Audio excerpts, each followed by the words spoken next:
Hello everyone.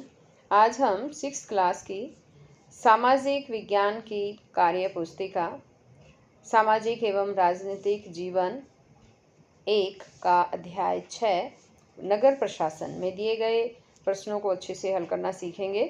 अगर आप channel पर नए हैं तो चैनल को सब्सक्राइब भी करें और वीडियो अच्छी लगती है तो इसे लाइक भी करें, अपने दोस्तों के साथ शेयर भी करें। तो देखिए, एक बार शुरुआत करते हैं अध्याय 6 नगर प्रशासन। और यहाँ पर देखिए एक बार, इसमें यहाँ इन चित्रों में जब हम देखते हैं तो यहाँ पर देखिए 2 बच्चे जो है वो पढ़ते हुए नज़र आ रहे हैं। और यहाँ पर ये लाइब्रेरी लग रही है। लाइब्रेरी में कुछ बच्चे जो हैं वो बुक्स ढूंढ रहे हैं। यहाँ पर साफ़ सफाई का काम चल रहा है, साफ़ सफाई कर रहे हैं। और यहाँ पर है कुछ औरतें जो है इस चित्र में पानी भर रही हैं। अब यहाँ पर आता है कि रामू सुनारिया गांव में रहता है। वह अपने गांव में 5वीं कक्षा में पास हो गया है। उसे पढ़ने के लिए पास के कस्बे रोहतक जाना है। वह अपने चाचा के साथ अगली कक्षा में भर्ती होने रोहतक पहुंचा। गांव से दोनों साइकिल से रवाना हुए। कुछ देर में वे रोहतक पहुंच गए। रामू ने देखा कस्बे से के बाहर लिखा था, यहाँ पर लिखा हुआ था कि नगर पालिका रोहतक आपका स्वागत करती है। कस्बे में सड़कें नालियाँ व्यवस्थित थी। रोशनी के लिए रोड लाइटें लगी हुई थी। साफ सफाई की व्यवस्था भी अच्छी थी। रामू के दिमाग में प्रश्न आ रहा था कि ये सब कार्य किसने करवाए होंगे।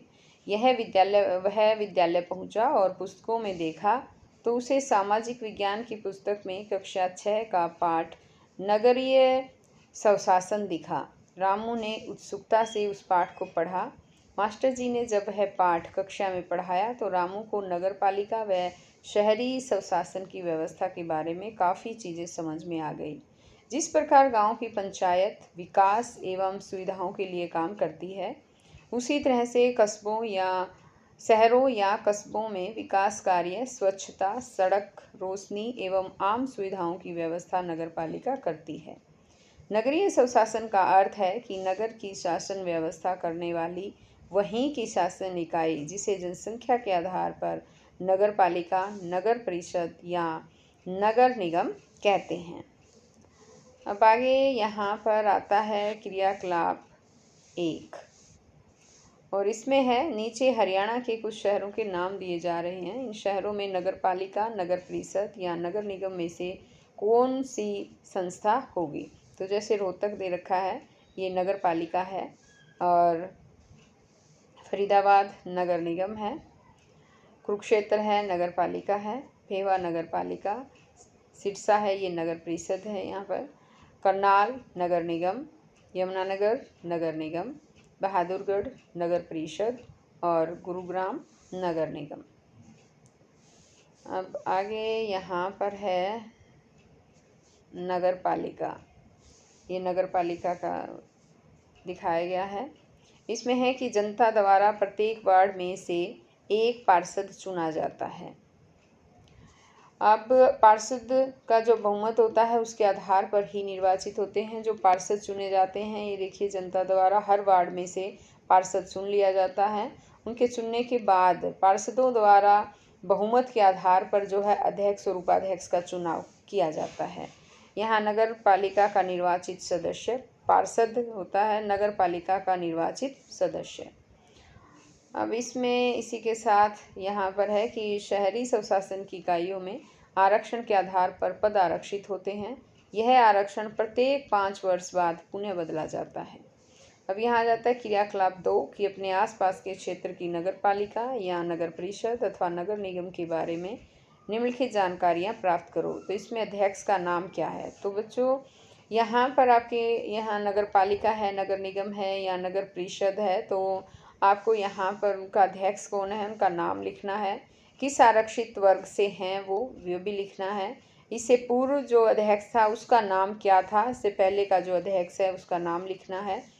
इसके बाद है किस आरक्षित वर्ग से थे, तो यहाँ पर लिखना है कि कौन सी आरक्षित वर्ग से थे वो। क्या इन दोनों चुनाव में अध्यक्ष हेतु आरक्षित वर्ग में परिवर्तन आया है, तो इसमें है कि हाँ, आरक्षित वर्ग में परिवर्तन आया है। पहले पुरुष के लिए था, अब महिलाओं के लिए है। अब यहाँ है कि नगरीय स्वशासन संस्थाओं में महिलाओं के लिए कितना आरक्षण है। उनके लिए 50% आरक्षण है, यानी 50% आरक्षण है।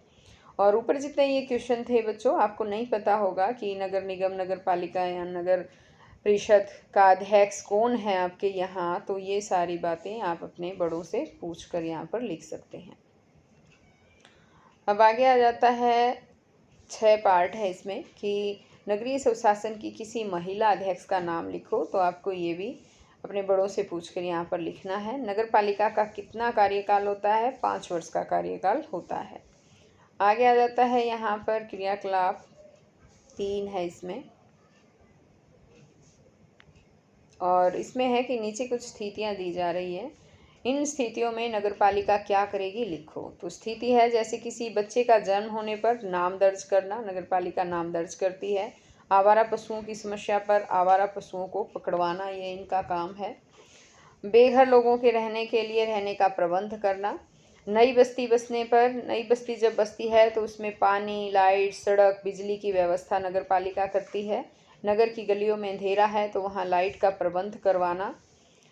और लोग स्वेच्छा से ज़मीनों पर कब्जा करे हैं तो कब्जा हटवाना। नगर में गंदगी फैली हुई है तो गंदगी साफ करवाना, ये भी नगर पालिका कार्य करती है। नगर में मनोरंजन के लिए मेला लगवाना। और सामुदायिक भवन के लिए भूमि की आवश्यकता होने पर भूमि प्रबंध करवाना, ये सभी काम जो है नगर पालिका के हैं। आगे है यहाँ पर क्रियाकलाप 4, रिक्त स्थानों को भरो। अब यहाँ पर है कि नगर पालिका की आय के साधन कर हैं, टैक्स यानी कि जिसे बोलते हैं। जिस शहर की जनसंख्या 5 लाख से अधिक हो उसकी नगरीय स्वशासन इकाई को नगर निगम कहते हैं। हरियाणा के शहर फरीदाबाद में नगर निगम है।